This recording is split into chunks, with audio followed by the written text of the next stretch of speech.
एक नुक्ता जो डॉक्टर साहब आपने बात की थी, आपने कहा जी उसको आपने नाम दिया टूरिज्म को डोमेस्टिक टूरिज्म, और आपने कहा कि बेसिकली जो फॉरेनर्स आते हैं ना, मेन तो चंक वो लेके आते हैं। Exactly.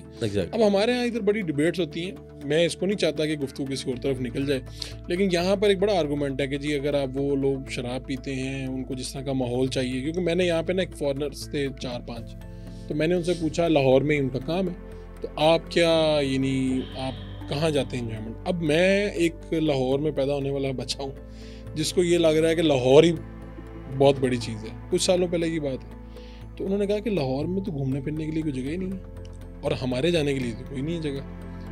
तो अब मेरे जहन में वही चल रहा है कि यहाँ पर तो बड़े ज़बरदस्त रेस्टोरेंट हैं, ये है वो है। तो उन्होंने कहा कि हम तो यहाँ पे यानी हमारे यहाँ पे काम ज़रूर है, हम अर्निंग भी यहाँ से कर रहे हैं, लेकिन ना तो कोई ऐसी जगह है कि जहाँ पे कोई इंटरटेनमेंट हो सके। और फिर उन्होंने जब वो बात करते हैं, हमारा बिलीव तो जो भी है वो कहते हैं जी हमें शराब चाहिए, बियर चाहिए वो। तो क्या इस सेगमेंट को भी आप कैसे देखते हैं कि क्या ये होना चाहिए या कोई महदूद कर देना चाहिए?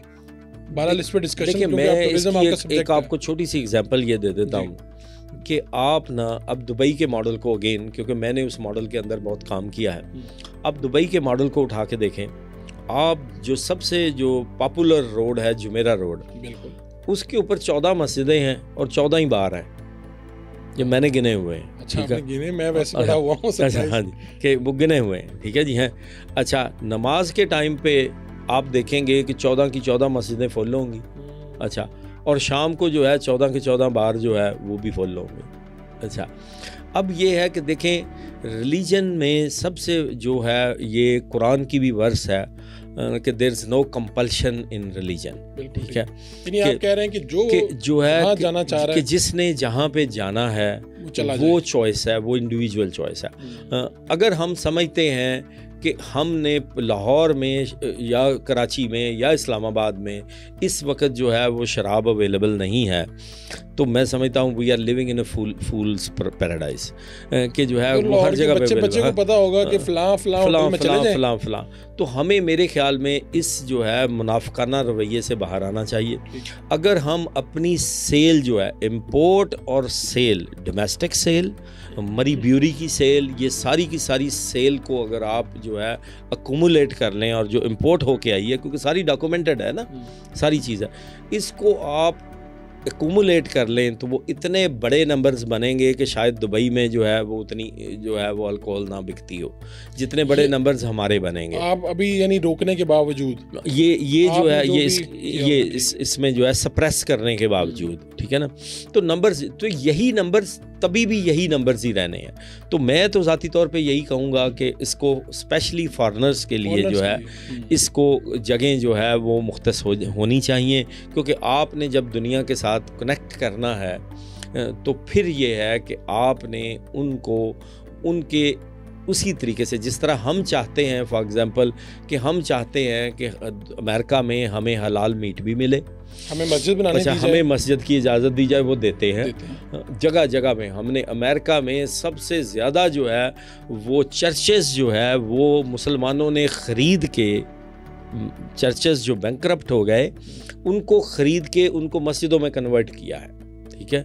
मैं अभी फ्लोरिडा से हज़ारों की तादाद में है, कोई 1 2 4 5 की मैं बात नहीं कर रहा। बता रहे थे केनाल एकड़ में हम ज़मीन ले रहे हैं मस्जिद के लिए, हम एक्सटेंड कर रहे हैं उसे। एग्जैक्टली। तो ये सारा कुछ जो है जब वहाँ पे अलाउड है, हमें अलाउड है, वो उनका, तो वो उसी फार्मूले को आप देखते हुए तो आपको फॉरेनर्स को जो है वो फैसिलिटेट करना चाहिए कि हमें दुनिया के साथ कनेक्ट होना है, हमें टूरिज़म को लेके आना है, क्योंकि मैं ज़ाती तौर पे समझता हूँ कि टूरिज़म एक पाकिस्तान का बहुत बड़ा सेवियर है। ये बड़ी बदकिस्मती है कि हमारी हुकूमत, हमारे प्राइम मिनिस्टर, कोई भी हैं, रिगार्डलेस, मैं कभी पॉलिटिकल मैटर्स में नहीं जाता, लेकिन कोई भी हैं, हम 1 या 2 बिलियन डॉलर्स के लोन के लिए या उसकी इमदाद के लिए जो है हम कुछ 6 कंट्री फिरते हैं जो मुख्तलिफ़ किस्म का कशकोल उठा के, लेकिन जो है हम अगर सिर्फ कुछ चीज़ों को ठीक कर लें अपनी, और ये हमारे अपने रिसोर्सेज हैं जो हमारे पास पड़े हुए हैं, इनको हम स्ट्रीमलाइन कर लें, हम जो है ये 1-2 बिलियन डॉलर की, मैं आपको एक छोटी सी एग्जांपल देता हूँ हमें टर्कश जो है उन्होंने सिर्फ ये बाल लगा के जो है ना, सिर्फ बाल लगा के 2.5 सालों में उन्होंने सिर्फ एक मेडिकल टूरिज़म की एक प्रोडक्ट के ऊपर मैंने प्रेजेंटेशन ली उनसे, उनके टूरिज़म डिपार्टमेंट से, तो उन्होंने 2.5 साल में बालों के बिजनेस को वो $4 बिलियन पे ले गए, सिर्फ बाल लगा के। आप आज इस्तांबुल की किसी भी जो है ना वो आप जाएं